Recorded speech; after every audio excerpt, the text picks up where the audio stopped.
Hello everyone, welcome to GV Foundation in Rapid Revision Batch and welcome to Onion Batch। आज हम बात करेंगे chapter number 4 की revision की, जिसका नाम है स्ट्रक्चर ऑफ एटम।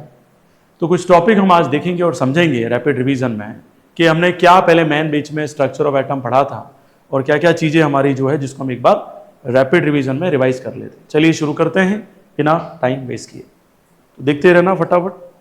सबसे पहले अगर डिस्कस करें यहाँ तो हम बात करेंगे स्ट्रक्चर ऑफ एटम में पहली डिस्कशन जो हमें करनी है that is charge particle in matter. किसकी बात करेंगे? Charge particle in matter. अब देखो, आप सभी को पता है किसी भी एटम में चार्ज पार्टिकल कितने होते हैं? 3 होते हैं। कितने होते हैं?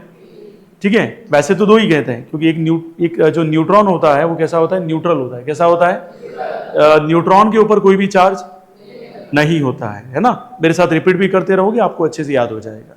न्यूट्रॉन के ऊपर कोई भी चार्ज नहीं होता है, इसमें ये कैसा है?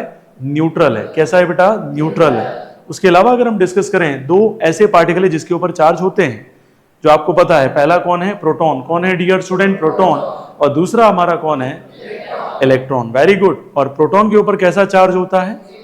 पॉजिटिव होता है। और इलेक्ट्रॉन के ऊपर कैसा चार्ज होता है? नेगेटिव। ये सभी को नॉलेज होगा।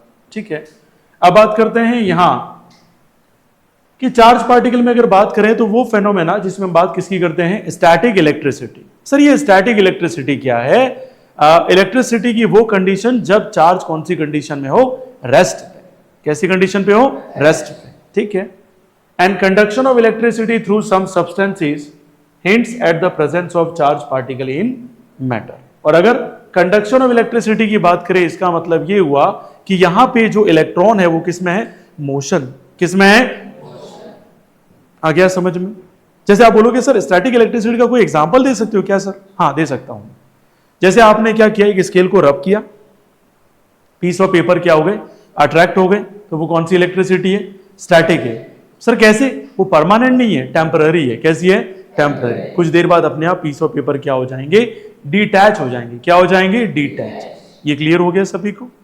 उसके अलावा अगर मैं आपको समझाने की कोशिश करूं कि सर कंडक्शन या बोले कंडक्शन ऑफ इलेक्ट्रिसिटी क्या कहलाता है, तो मैं इसे कहूंगा डायनेमिक इलेक्ट्रिसिटी। क्या कहूंगा? डायनेमिक। जैसे अभी मैंने एसी ऑन किया तो एसी चल रहा है आपका, फैन ऑन किया तो फैन चल रहा है डियर स्टूडेंट। ये फैन कॉन्टिन्यूसली चलेगा जब तक उसको क्या मिलेगी? सप्लाई। अपने आप बंद होने वाला नहीं है। तो ये कैसी इलेक्ट्रिसिटी है? डायनेमिक। कैसी इलेक्ट्रिसिटी है? डायनेमिक। और इसे हम और क्या कह सकते हैं? Conduction of electricity. तो बताइए मुझे, स्टैटिक इलेक्ट्रिसिटी और डायनेमिक इलेक्ट्रिसिटी दोनों में चार्ज किस में रेस्ट कंडीशन पे होता है? Very good. किस में मोशन में होता है? क्लियर हो गया सभी को? किसको हम टेम्पररी इलेक्ट्रिसिटी कहते हैं और किसको परमानेंट कहते हैं? कोई डाउट किसी को? आ गया समझ में? चलिए back to the topic, discovery of the electron. ये भी आपको समझाया था कि जो डिस्कवरी है वो इलेक्ट्रॉन का जो क्रेडिट किसको जाता है? जे थॉमसन को, जिन्होंने एक्सपेरिमेंट किया था। ठीक है, passing electricity at high voltage through the discharge tube containing a gas at very low pressure। देखो दोनों चीजें मैंने आपको समझाई थी। लो प्रेशर पे किसका पास होना? इलेक्ट्रिसिटी का पास होना। और वोल्टेज क्या होना? हाई वोल्टेज पे। और किसके थ्रू? डिस्चार्ज ट्यूब के थ्रू। अब देखो 2-3 चीजें ध्यान रखनी है कि जे थॉमसन ने किस प्रेशर पर इलेक्ट्रिसिटी को पास कराया था? लो प्रेशर पे। और यस और नो। और वोल्टेज क्या रखा था? हाई रखा था। तब आपको पता होना चाहिए कि यहां एक ग्रीन फ्लोरोसेंस ऑब्जर्व हुआ था, जो किससे बाहर आ रहा था? डिस्चार्ज ट्यूब से बाहर आ रहा था। और उसी को हमने क्या कहा था डियर स्टूडेंट? Negative particle. क्या कहा था? Negative particle. और इसी नेगेटिव पार्टिकल को आगे जाके क्या कहा गया? इलेक्ट्रॉन। क्या कहा गया? इलेक्ट्रॉन। याद रहेगा डियर स्टूडेंट? और यस और नो। इसके आगे अगर बात करें, the fluorescence is the result रे एमिटेड फ्रॉम द कैथोड। और कैथोड का मतलब क्या हुआ? Negative plate towards the anode. और एनोड का मतलब कैसी प्लेट हुई? Positive plate of the discharge tube. And इसी रे को हम क्या कहते हैं? Cathode ray. क्या कहते हैं डियर स्टूडेंट? Cathode ray. ये क्वेश्चन भी पूछा हुआ है कि what is the difference between canal रे एंड कैथोड रे। तो कैनाल रे आगे पढ़ेंगे, अभी कैथोड रे ध्यान रखना। कैथोड रे का मतलब क्या है? जो फ्लोरोसेंस एमिट हुआ किससे? डिस्चार्ज ट्यूब से। किसके ऊपर? कैथोड के ऊपर। और कैथोड के ऊपर जो एमिट हुआ वो किसकी तरफ जा रहा है? एनोड। क्यों जा रहा है? नेगेटिव किसको अट्रैक्ट करता है? नेगेटिव किस तरफ अट्रैक्ट होता है? पॉजिटिव की तरफ। बात समझ में आ गई dear? Okay, and in this discharge tube, और उसी को हम क्या कहते हैं, कैथोड रेज कहते हैं। क्या कहते हैं, कैथोड रेज। वापस मेरा क्वेश्चन आपसे है, कैथोड रेज हाई वोल्टेज पे और प्रेशर क्या होगा, क्या होगा, लो। ठीक है, वेरी गुड। उसके बाद बात करते हैं, from his experiment Thomson arrive at conclusion that cathode rays are nothing but a stream of negative charge particle. ठीक है, याद रखना, आपसे पूछा जाए कि कैथोड रे है क्या, तो आप एक तरीके से कह सकते हैं, एक तरीके की ये स्ट्रीम है, ठीक है, जिसमें बहुत सारे कैसे पार्टिकल हैं, नेगेटिव पार्टिकल। कैसे पार्टिकल है, नेगेटिव। याद रहेगा सभी को ये, ठीक है। Negative charge particle, and this negative charge particle, उसी को हम क्या कहते हैं, इलेक्ट्रॉन्स। क्या कहते हैं, इलेक्ट्रॉन्स। यहां तक कोई समस्या तो बताइए, आगे बढ़ू क्या मैं आपको। तो यहां से आपके अगर क्वेश्चन पूछे जाए मोटे मोटे, तो ये पूछा जाएगा कि किसने इलेक्ट्रॉन की डिस्कवरी की थी, तो आप सीधा आंसर देंगे जे थॉमसन। दूसरा क्वेश्चन ये पूछा जाएगा कि कैथोड रे की डेफिनेशन क्या है, तो आप कहेंगे कि डिस्चार्ज ट्यूब में हाई वोल्टेज और लो प्रेशर पे कौन सा पार्टिकल, कैथोड रे पे नेगेटिव चार्ज पार्टिकल किसकी तरफ जा रहा है, एनोड रे, मतलब पॉजिटिव पार्टिकल की तरफ जा रहा है, उस रे को हम क्या कहते हैं, कैथोड रे। और यूं पूछ ले कि what do you mean bye, देखो डिफाइन करना, उसमें डेफिनेशन आती है। और अगर ये क्वेश्चन पूछ लिया जाए कि what do you mean bye cathode rays, तब आप आंसर देंगे sir it is a stream of negative charge particles. कैसे पार्टिकल की स्ट्रीम है ये, नेगेटिव चार्ज पार्टिकल। यस और नो, आ गया समझ में सभी को, ठीक है। और इसी को हम क्या कहते हैं, इलेक्ट्रॉन। क्या कहते हैं, इलेक्ट्रॉन्स। चलिए डिस्कवरी ऑफ प्रोटॉन की बात करते हैं। पहले तो ये समझिए प्रोटॉन की डिस्कवरी करी किसने थी, तो ये की थी ई गोल्डस्टीन। किसने की थी, आपको इलेक्ट्रॉन क्लियर हो गया पूरा। क्या याद रखना है, डिस्कवरर कौन था, कौन था, बताओ। इसको डिस्कवर कैसे किया गया, डिस्चार्ज ट्यूब में वोल्टेज क्या रखा गया था, हाई, प्रेशर क्या रखा गया था, कौन सा पार्टिकल आया बाहर, नेगेटिव, किसकी तरफ अट्रैक्ट हुआ, पॉजिटिव पार्टिकल वाली रॉड को क्या कहते हैं, और नेगेटिव चार्ज पार्टिकल वाली रॉड को क्या कहते हैं, ठीक है। और ये जो भी आपकी हुआ उसे क्या कहते हैं, cathode ray. What do you mean bye cathode ray, stream of negative charge particle. मैं जोशी साहब बोलेंगे तो अच्छा रहेगा, ये तो आपकी पत्नी, ठीक है। समझ गए आप डियर स्टूडेंट, याद रहेगा कि नहीं रहेगा, ठीक है। उसके बाद हमें ये समझना है डियर स्टूडेंट, उसी पूरे को हम क्या कहते हैं, stream of negative charge particle को क्या कहते हैं, इलेक्ट्रॉन्स। क्या कहते हैं, इलेक्ट्रॉन्स। अब बात करते हैं किसकी, प्रोटॉन की। प्रोटॉन को डिस्कवर करने वाले कौन थे, ई गोल्डस्टीन। इन्होंने कहा, एक जर्मन साइंटिस्ट थे ई Goldstein, modify the discharge tube and pass electric current through it. इन्होंने भी क्या कराया, डिस्चार्ज ट्यूब के थ्रू किसको पास कराया, इलेक्ट्रिसिटी को। और जे थॉमसन ने भी किससे पास कराया था, डिस्चार्ज ट्यूब से ही क्या पास कराई थी, इलेक्ट्रिसिटी। लेकिन वहां वोल्टेज हाई था और प्रेशर क्या था, लो था। अब ध्यान दीजिएगा इधर, he found that positive charge raise were emitted from the anode in discharge tube, और उसी रे को हम क्या कहते हैं, कैनाल रेज कहते हैं। When an electric field is applied the रे deflected towards the negative charge particle plate. Thus, Goldstein concluded that atom contain positively charged particle along with the electron. अब ध्यान देना, this positively charged particle were named as proton by the British scientist. नाम किसने दिया था इसको, proton, Rutherford ने। किसने नाम दिया था, Rutherford, Ernest Rutherford. Canal rays were also called anode rays. Canal rays को और क्या बोलते हैं, एनोड रेज कहते हैं। And since they were emitted from the anode, electro connected to the positive terminal with high voltage source in the gas discharge experiment using the performed cathode. अब ध्यान देना, यहां क्या करना है, क्या डिफरेंस है। वहां प्रेशर क्या था, लो, यहां प्रेशर क्या रखेंगे, हाई। और हाई प्रेशर पे कैथोड रे मिलती है, एनोड रे मिलती है, एनोड रे। और एनोड रे का दूसरा नाम क्या है, कैनाल रेज। क्या नाम है, कैनाल रेज। और ये कई बार क्वेश्चन पूछा हुआ है, what is the difference between cathode rays and canal raise. So what do you mean bye cathode rays, sir it is a stream of negative charge particle and sir it is a positive charge particle. Canal raise क्या आपका, positive charge particle. Experiment दोनों ही किसके ऊपर हो रहे हैं, discharge tube के ऊपर। अरे यस और नो, एक में क्या हो रहा है, प्रेशर लो है तो इलेक्ट्रॉन आया, एक में हाई प्रेशर है तो कौन आया, प्रोटॉन आ गया। Are you getting my point. तो क्या क्या चीजें याद रखनी है, एक तो डिस्कवरी किसने की, बोलिए। मैं क्वेश्चन पूछ के आपको याद करवा रहा हूं ताकि क्या क्वेश्चन आ सकते हैं। डिस्कवरी किसने की, ई गोल्डस्टीन ने, बहुत बढ़िया। कैनाल रेज कहते किसको हैं, पॉजिटिव चार्ज पार्टिकल एमिट हुआ और किसकी तरफ अट्रैक्ट हो रहा है डियर स्टूडेंट, ठीक है, एनोड से तो आया है, किसकी तरफ अट्रैक्ट होगा? कैथोड। किसकी तरफ अट्रैक्ट होगा? कैथोड। उस रे को हम क्या कहेंगे? ठीक है, आपको ये और पूछा जा सकता है डियर स्टूडेंट कि ये जो प्रोटॉन है वो नाम किसने दिया था? Ernest Rutherford. किसने नाम दिया था? अर्नेस्ट रदरफोर्ड ने नाम दिया था। ठीक है, और जो ये इलेक्ट्रिक फील्ड अप्लाई होता है, जिसमें क्या होता है, ये किसकी तरफ अट्रैक्ट होता है? नेगेटिव चार्ज पार्टिकल से, जिससे गोल्डस्टीन ने कहा कि एक एटम के अंदर कौन सा पार्टिकल प्रेजेंट होता है? पॉजिटिव चार्ज पार्टिकल प्रेजेंट होता है। इसके अलावा आपको याद रखना है, कैनाल रेस को दूसरा नाम क्या देते हैं हम? Anode rays. क्या बोलते हैं dear student? Anode rays, since they were emitted from the anode और electrons connected to the positive terminal with the high voltage source. दोनों में वोल्टेज तो हाई है, लेकिन एक में प्रेशर लो है तो दूसरे में प्रेशर क्या है? हाई। यहां तक कोई समस्या तो बताओ, आगे बढ़े क्या? उसके बाद तीसरा जो हमें डिस्कवरी समझनी है, that is related to neutron. तो न्यूट्रॉन की डिस्कवरी करने वाले कौन थे? तो जेम्स चैडविक, जिन्होंने न्यूट्रॉन के बारे में दुनिया के सामने बताया कि न्यूट्रॉन भी प्रेजेंट होता है। ठीक है, when beryllium was exposed to alpha particle. तो ये डिस्कवरी कब हुई, ये भी ध्यान रखना है। जब बेरिलियम को किससे एक्सपोज कराया? Alpha particles. और अल्फा पार्टिकल्स किसको कहते हैं? हीलियम को। किसको कहते हैं? हीलियम को। ध्यान रखना, रदरफोर्ड ने अल्फा पार्टिकल पे क्या किया है? एक्सपेरिमेंट किया है। और सिलेक्शन भी किसका किया है? अल्फा पार्टिकल का। और मैं आपको ये समझा भी चुका हूं कि अल्फा को सिलेक्शन क्यों किया, हीलियम ही क्यों लिया, क्या रीजन थे कि गोल्ड फॉइल ली। याद आ रहा है कुछ सब कुछ? अरे यस और नो? ठीक है, नहीं याद आ रहा प्लीज रिवाइज करना। ठीक है, जितना हो सके। अभी बैठो तो जो पढ़ा है तुरंत वहां रिवाइज कर लेना, आपका ही बेनिफिट है और आपको ही फायदा है।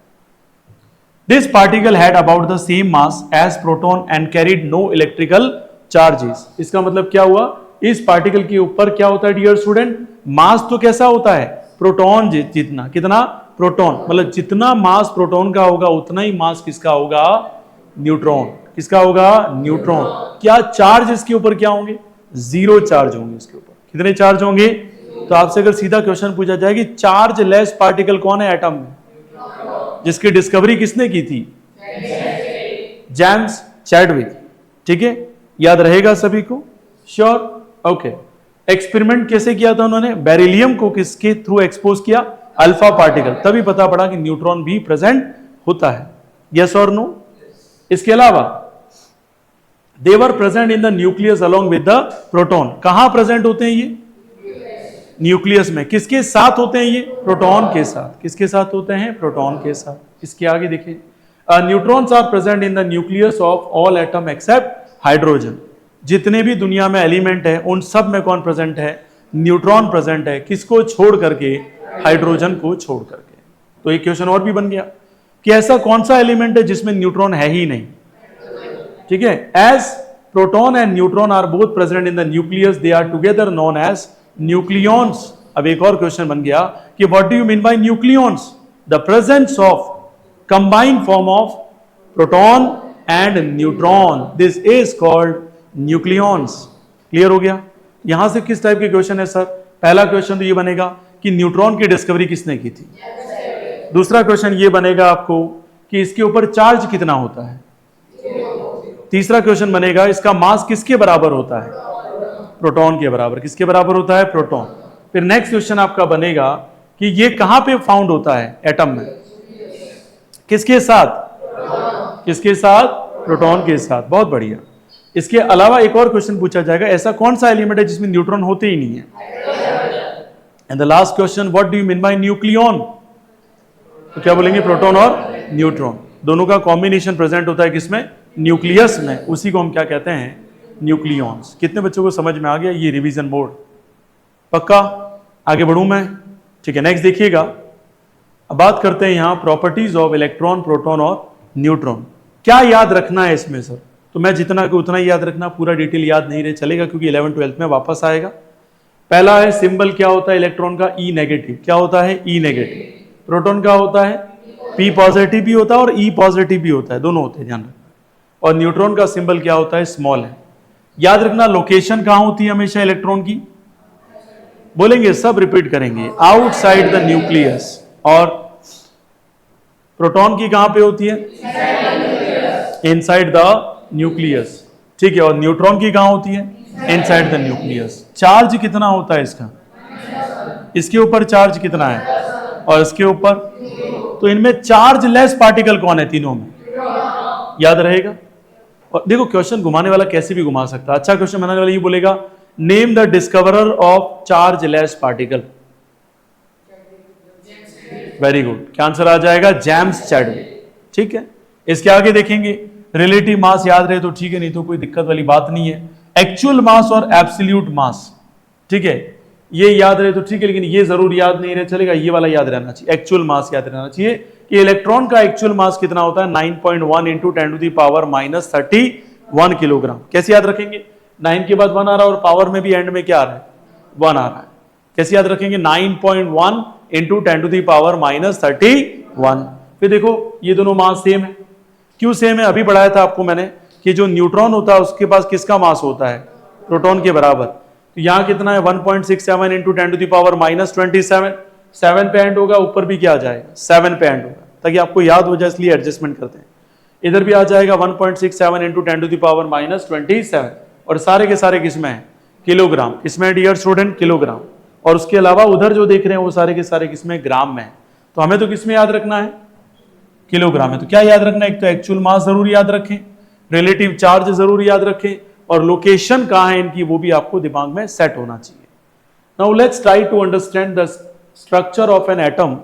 कहां से थ्योरी शुरू होती है? तो सबसे पहली जो थ्योरी आती है दुनिया के सामने, उस थ्योरी का नाम क्या है? Plum pudding model. क्या नाम है? Plum pudding model. मेरे साथ रिपीट भी करते रहना। इसका दूसरा नाम क्या है? Thompson model. क्या नाम है? Thompson model. ठीक है, एक्टिव और अलर्ट मोड पे रह के याद रखना। बताइए पहला नाम क्या है इसका? फर्स्ट नाम तो क्या है डियर? Thompson model. क्या नाम है इसका? Thompson model of an atom. और दूसरा नाम क्या है इसका? Plum pudding model. क्या बोलते हैं इसको? Plum pudding model. ठीक है, किसके बिहाफ पे इसने एक्सप्लेन किया था? तो वाटरमेलन। किसके बिहाफ पे एक्सप्लेन किया था? वाटरमेलन। उन्होंने वाटरमेलन को क्या मान लिया? एक एटम। क्या मान लिया? एटम। और वाटरमेलन के अंदर क्या होता है? एक रेड एडिबल पार्ट होता है और एक ब्लैक सीड होते हैं। क्या होते हैं? Black seed. तो मुझे बताइए ब्लैक सीड को यहां पे क्या कंसिडर किया इन्होंने? इलेक्ट्रॉन। क्या कंसिडर किया? इलेक्ट्रॉन। और रेड एडिबल पार्ट को क्या कंसिडर किया इन्होंने? प्रोटॉन कंसिडर किया। यस और नो? किसने किया ये? J Thomson. ठीक है, क्या कह रहे हैं? Thomson model of an atom is popularly known as plum pudding, या इसे क्या कह सकते हैं? Christmas pudding model of an atom. ये नाम भी आपको याद रखना है। क्या नाम है? Christmas pudding model. Christmas tree देखा नहीं देखा आपने? पूरा ग्रीन होता है, उसके बीच में छोटे छोटे छोटे छोटे क्या करते हैं? जो भी बॉल टाइप गिफ्ट होते हैं उसको लटका के रखते हैं। तो इन्होंने इसको किसके बिहाफ पे और एक्सप्लेन कर दिया था? क्रिसमस ट्री के बिहाफ पे। चलिए आप देख सकते हैं ध्यान से, Thompson model of an atom. ये सारा रेड एडिबल पार्ट आपको क्या दिख रहा है? Positive proton. क्या दिख रहा है? और जितने भी ब्लैक सीड है उसको क्या शो किया गया है इधर? कोई डाउट किसी को? ठीक है, अब यहां ध्यान से देखिएगा। अगर ये आपको डायग्राम क्लियर हो गया है तो I am just coming back to the topic. ठीक है, क्या क्या फायदे वो भी देखना। According to Thomson plum pudding model, atom is positively charge sphere in which electrons are embedded. बस ये चीज गलत हो गई इनकी। इन्होंने क्या कहा? जितने भी इलेक्ट्रॉन्स है वो किसके अंदर होते हैं? प्रोटॉन के अंदर। किसके अंदर होते हैं? प्रोटॉन के अंदर। ठीक है, दूसरा स्टेटमेंट इन्होंने क्या बोला? The negative charge of the electrons and the positive charge of the sphere is equal in magnitude, thus an atom has a whole is electrically neutral. ये इनकी सबसे बड़ी शानदार अचीवमेंट थी, याद रखना। और बिल्कुल सही स्टेटमेंट कहा था इन्होंने। ये कहा कि कोई भी एटम इलेक्ट्रिकली क्या होता है? न्यूट्रल होता है। क्या होता है? न्यूट्रल। अब कई बच्चे सोचेंगे सर ये वर्ड इलेक्ट्रिकली न्यूट्रल का मतलब क्या है? यहां इनका कहने का ये मतलब था कि किसी भी एटम में जितने नंबर ऑफ इलेक्ट्रॉन होते हैं उतने ही नंबर ऑफ क्या रहेंगे? प्रोटॉन। क्या रहेंगे? प्रोटॉन। इन्होंने कभी ऐसा नहीं कहा था कि प्रोटॉन और इलेक्ट्रॉन एक नहीं, इन्होंने तो कहा था, लेकिन हम जानते कि कभी भी इलेक्ट्रॉन और प्रोटॉन एक साथ में रहते नहीं है। क्या होते हैं? एक न्यूक्लियस के अंदर है तो दूसरा न्यूक्लियस के क्या है? बाहर। तो बाहर कौन होता है? और अंदर कौन होता है? याद रहेगा सभी को डियर स्टूडेंट। ठीक है, फिर इन्होंने कहा but his model could not explain the result of experiment carried out by the other scientist such as Rutherford and Bohr. और यहां पे ये फेल हो गए। तो अचीवमेंट एक ही थी इनकी। ठीक है, दो थी। एक या दो? बताओ। दो अचीवमेंट थी। पहला अचीवमेंट इन्होंने किसकी डिस्कवरी की थी? बोलो किसकी डिस्कवरी? ओके, दूसरा अचीवमेंट क्या था? इन्होंने ये बताया था दुनिया को कि एटम इलेक्ट्रिकली क्या होता है? न्यूट्रल। क्या होता है? न्यूट्रल। सर इलेक्ट्रिकल वर्ड क्यों यूज कर रहे हैं? अगर मैं यूं लिख दूं कि एटम न्यूट्रल होता है तो गलत हो जाएगा। कैसे? इसका मतलब मैं ये कहना चाहता हूं कि एटम के ऊपर कोई भी चार्ज होता नहीं है। याद रखना, इलेक्ट्रिकली न्यूट्रल को मैं ये डिफाइन करता हूं कि जितने प्रोटॉन है उतने ही क्या होते हैं? इलेक्ट्रॉन। और यस और नो? ठीक है। अब लिमिटेशन देखिएगा कहां पर थॉमसन मॉडल फ्लॉप हो गया। पहला, limitations of Thomson atomic model में फर्स्ट है, although Thomson atomic model explain why an atom is electrically neutral। ये इंपॉर्टेंट है, यहां क्वेश्चन पूछा जाता है कि क्या अचीवमेंट्स रहे थॉमसन मॉडल के अचीवमेंट्स क्या रहे? तो पहला आंसर क्या रहेगा?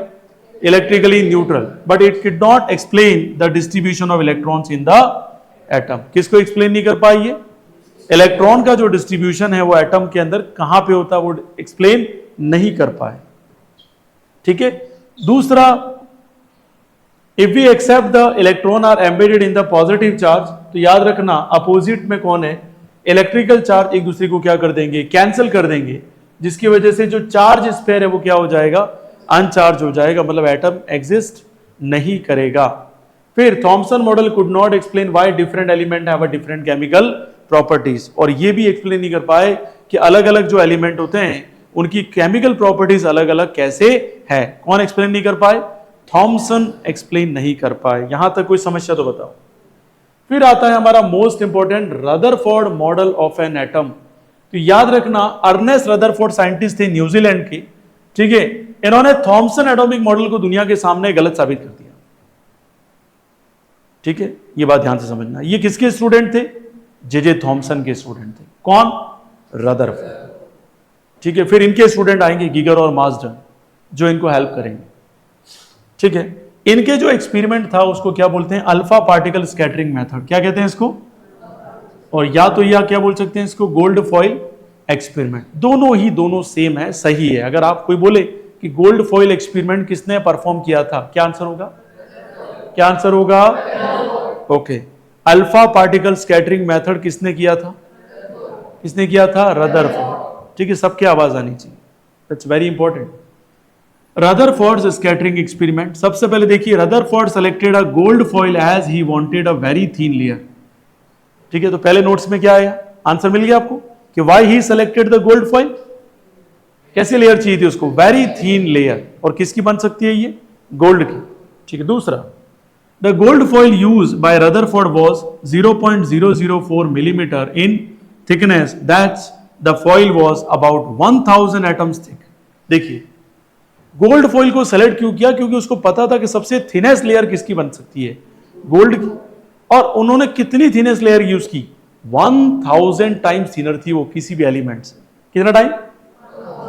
याद रखना, कितना टाइम? ठीक है। In his alpha particle scattering method, जो फास्ट मूविंग अल्फा पार्टिकल है उसे क्या कहा डियर स्टूडेंट? Alpha particle. और उसके ऊपर किसके ऊपर फॉल करवाया इन्होंने? गोल्ड फॉइल के ऊपर फॉल करवाया। बताओ अल्फा पार्टिकल कौन है यहां? कौन है बेटा? हीलियम, जिसका एटॉमिक नंबर कितना है? 2 है बेटा। याद रखना, एटॉमिक नंबर ये शो करता है हमेशा नीचे। और एटॉमिक मास कितना है इसका? कितना है? ठीक है, जो स्टूडेंट को मैं यहां पढ़ाता हूं वो भी वो सीरियसली पढ़ लेता है बैठ कर। मेरा चैलेंज, उसको कोई नहीं हरा सकता। दिक्कत है सीरियसनेस। ठीक है, जरूरी है ये आपके लिए। The alpha particles are helium ion. बताओ, ध्यान रखना, अल्फा पार्टिकल कौन है? Helium ion. Within the क्या चार्ज है इसके ऊपर? +2 चार्ज है। ठीक है, एंड देयर एटॉमिक मास कितना होगा? 4u। Hence a high velocity beam of alpha particle has lots of energy. ठीक है, कैसी एनर्जी होगी? Lot of energy. This particles were studied by means of flashes of light and they produces on striking a zinc sulfide screen। और ये किसके ऊपर जाके strike करते हैं? जिंक। मतलब एक तरीके से मैं कह सकता हूं किस स्क्रीन के ऊपर जाके ये अल्फा पार्टिकल स्ट्राइक करते हैं? तो आपका स्ट्रेट फॉरवर्ड आंसर होना चाहिए सर, जिंक सल्फाइड स्क्रीन के ऊपर जाके क्या करते हैं? स्ट्राइक करते हैं। आ गया समझ में? इसमें कोई डाउट किसी को? ठीक है, फिर मैं क्वेश्चन पूछूंगा तो आप आंसर दे देना, ताकि इससे क्या पता चल जाएगा आपको कितना आया, कितना समझ में नहीं आया। The alpha particle are much heavier than the sub atomic particle present in the gold atom. तो ध्यान रखना, अल्फा पार्टिकल किससे हेवियर है? सब एटॉमिक पार्टिकल किसके अंदर प्रेजेंट है? जो गोल्ड एटम। अब गोल्ड एटम में सब एटॉमिक कौन है? इलेक्ट्रॉन है, प्रोटॉन है और न्यूट्रॉन है। ठीक है, okay. Hence, he expected that alpha particle to pass through the gold foil within the little deflection and strike the fluorescent screen। तो वो ऐसी उम्मीद कर रहा था कि अगर अल्फा पार्टिकल हैवी है तो उसमें स्कैटरिंग बहुत कम आएगी। कौन उम्मीद कर रहा था ऐसी? रदरफोर्ड। पहला क्वेश्चन मेरा कि गोल्ड फॉइल का एक्सपेरिमेंट किसने परफॉर्म किया था? Very good. Second question, why he took gold to make a foil? It's a very thin. How much time? How many time? 1000 times any other element. Next question is, what is the name of alpha particle? Helium. Why he selected helium as alpha particle?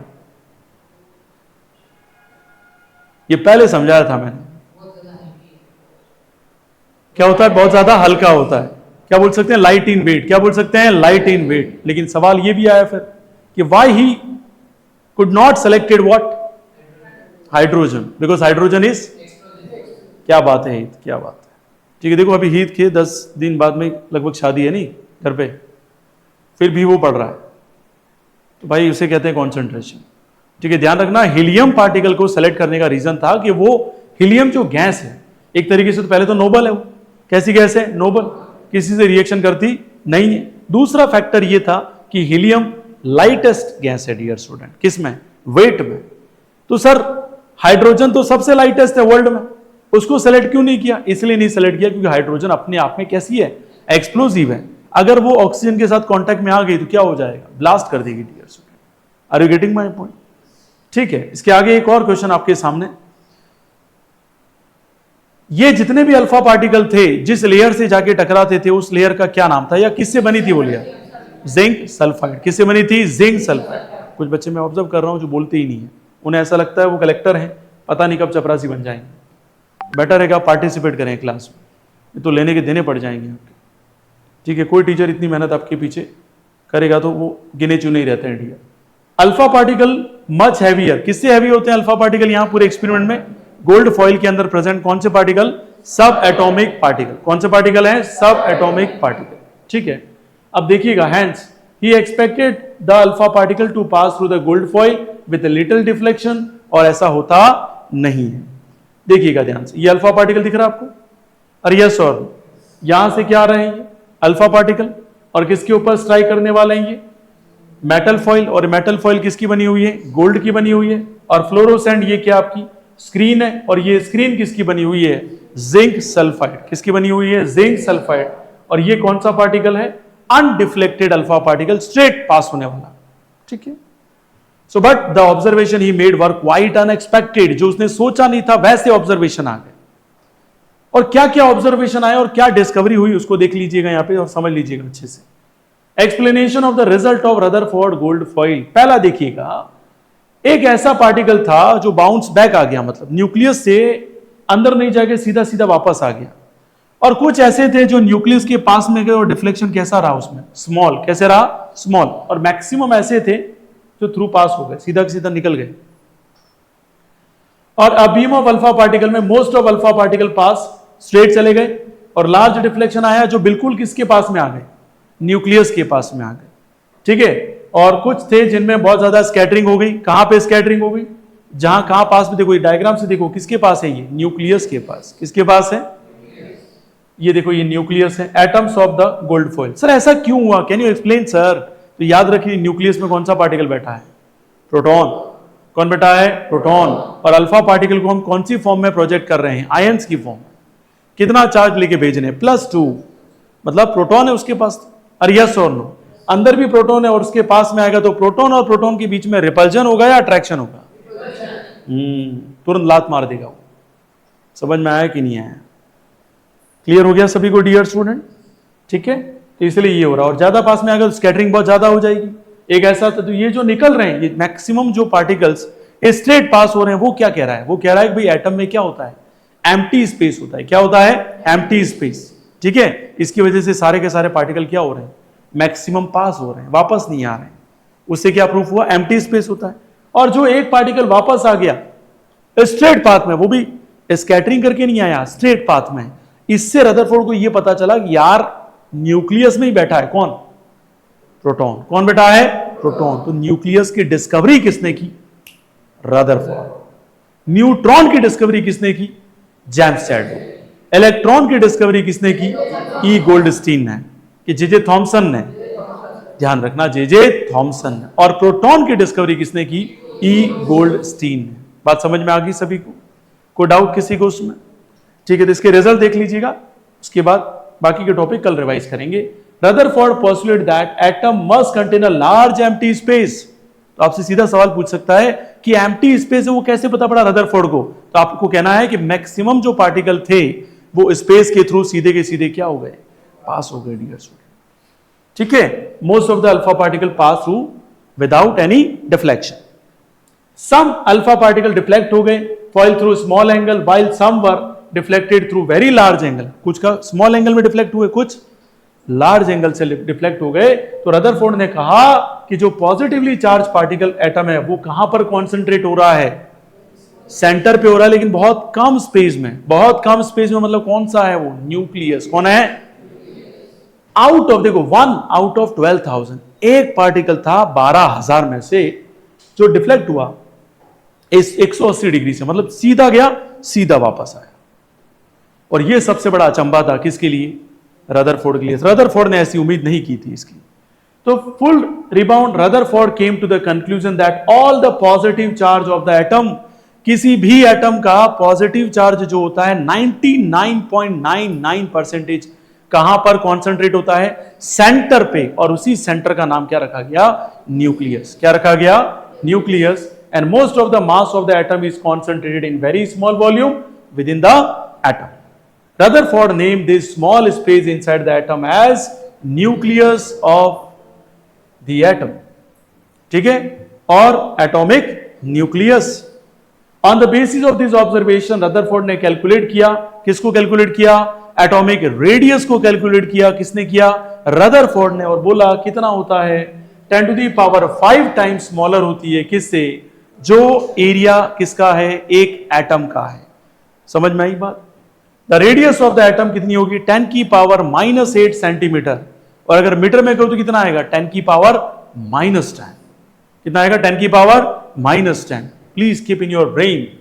ठीक है, and while the radius of the nucleus कितनी होगी, -13 centimetre. देखो atom का radius कितना है, centimetre में, metre में क्या बोलेंगे, -10। क्या बोलेंगे, -10। और इसको क्या बोलेंगे, -15। याद रखना, रेडियस ऑफ न्यूक्लियस कितनी होती है, 10 की पावर -15। ये सेंटीमीटर में, मैं मीटर में कह रहा हूं, 10 की पावर -15 मीटर। और एटम की रेडियस कितनी होती है, 10 की पावर -10 मीटर। ठीक है, दोनों याद रखना। We can say that atom is relatively hollow, और इससे हम कह सकते हैं एटम पूरा का पूरा खोखला होता है, हॉलो होता है, जिसकी वजह से बहुत सारे पार्टिकल सीधे के सीधे निकल गए। और मैक्सिमम मास एटम का कितना कह रहा हूं मैं, 99.99% कहां पर कॉन्सेंट्रेट होता है, सेंटर पर। और इसी सेंटर का नाम क्या दिया इन्होंने, न्यूक्लियस। ठीक है, ठीक है। और जितने भी ये स्पेस है उसके बाहर इलेक्ट्रॉन्स अरेंज होते हैं किसमें, around the nucleus possess A negligible mass. And based on his observation he formulated the theory of atom. और उनके बिहाफ पे ये हमने थ्योरी समझ ली। कल बात करेंगे रदरफोर्ड एटॉमिक मॉडल में क्या क्या और थी। आज जो पढ़ा है समझ में आ गया सभी को? बताओ एटम की रेडियस क्या होती है, 10 की पावर -10 मीटर। और 10 की पावर +5 आप जो कह रहे हैं वो कंपैरिजन है कि जो एटॉमिक रेडियस है, ध्यान रखना, और कौन सी है, न्यूक्लियस की रेडियस है, उन दोनों में जो क्या है, टाइम्स, हाउ मेनी टाइम्स, 10 की पावर 5 टाइम्स का क्या है, डिफरेंस है। फिर अगर आपसे मैं कहूं न्यूक्लियस की रेडियस कितनी है, -15, यस और नो? बात समझ में आ गई सभी को? न्यूक्लियस की डिस्कवरी किसने की थी? ठीक है, तो आज के लिए इतना ही। मिलते हैं कल की क्लास में और पढ़ते हैं इसके आगे के टॉपिक को और रिवाइज करते हैं अच्छे से। आपका दिन शुभ रहे।